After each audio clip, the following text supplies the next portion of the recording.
কৃষকদের জন্য বিরাট খুশির খবর। স্কিপ না করে পুরো ভিডিওটি অবশ্যই দেখুন। চ্যানেলে নতুন হলে অবশ্যই চ্যানেলটিকে সাবস্ক্রাইব করে পাশে থাকা বেল আইকনের নোটিফিকেশনটি অন করে দিবেন। সুখবর, সব কৃষকরা এবার ফসলের ক্ষতিপূরণের টাকা পাবে। বাংলা শস্য বীমা। পুরো ভিডিওটি স্টেপ বাই স্টেপ দেখুন। দক্ষিণবঙ্গ থেকে সরে গিয়েছে নিম্নচাপ, দুর্বল হয়ে ঘূর্ণাবর্ত হিসাবে ঝাড়খণ্ড পেরিয়ে ছত্তিশগড়ের উপর অবস্থান করছে। এর ফলে দক্ষিণবঙ্গের বৃষ্টির পরিমাণ কমেছে, কিন্তু গত কয়েকদিন ধরে টানা বৃষ্টির কারণে এছাড়াও ঝাড়খণ্ডের বিভিন্ন জায়গায় ভারী বৃষ্টিপাতের কারণে নদীর জলস্তর বৃদ্ধি পেয়েছে।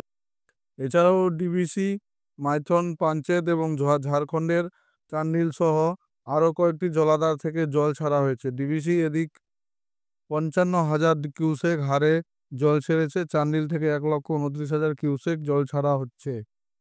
এই অতিবৃষ্টির কারণে দক্ষিণবঙ্গের কয়েকটি নদীতে জলস্তর বেড়ে গিয়েছে। এর ফলে পশ্চিম মেদিনীপুর, বীরভূম, ঝাড়গ্রাম, হুগলি ইত্যাদি জেলায় ফের বন্যা পরিস্থিতি তৈরি হয়েছে।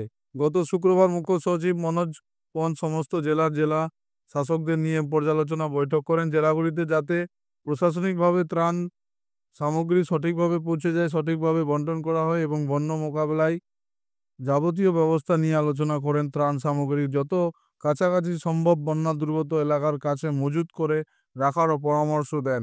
ইতিমধ্যে যে সকল এলাকায় বন্যা পরিস্থিতি তৈরি হয়েছে, রাস্তাঘাটের ক্ষয়ক্ষতি হয়েছে, নদী বাঁধ ভেঙে গিয়েছে, সেখানে দ্রুত মেরামত করার নির্দেশ দেওয়া হয়েছে নবান্ন থেকে। পশ্চিমাঞ্চলের কয়েকটি জেলাতে ইতিমধ্যেই বন্যার জন্য কৃষকদের ফসলের ক্ষয়ক্ষতি হয়েছে। সেই ক্ষয়ক্ষতির পরিমাণ নির্ধারণ করে চাষিদের বাংলা শস্য বীমা প্রকল্পের মাধ্যমে দ্রুত ক্ষতিপূরণ দেওয়ার ব্যবস্থা করতে বলা হয়েছে। খুব শিগগিরই কৃষকরা তাদের ফসলের ক্ষতিপূরণের টাকা এবার ব্যাংক অ্যাকাউন্টে পাবেন। কোন কৃষকরা ক্ষতিপূরণের টাকা পাবেন? মূলত বড় ধানের চাষ যে সকল কৃষকরা করেছেন সেই সকল কৃষকরা ক্ষতিপূরণের টাকা পাবেন।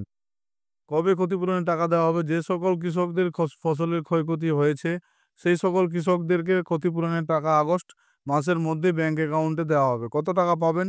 যে সকল কৃষকদের বেশি জমির ক্ষয়ক্ষতি হয়েছে সেই সকল কৃষকরা বেশি ক্ষতিপূরণের টাকা পাবেন।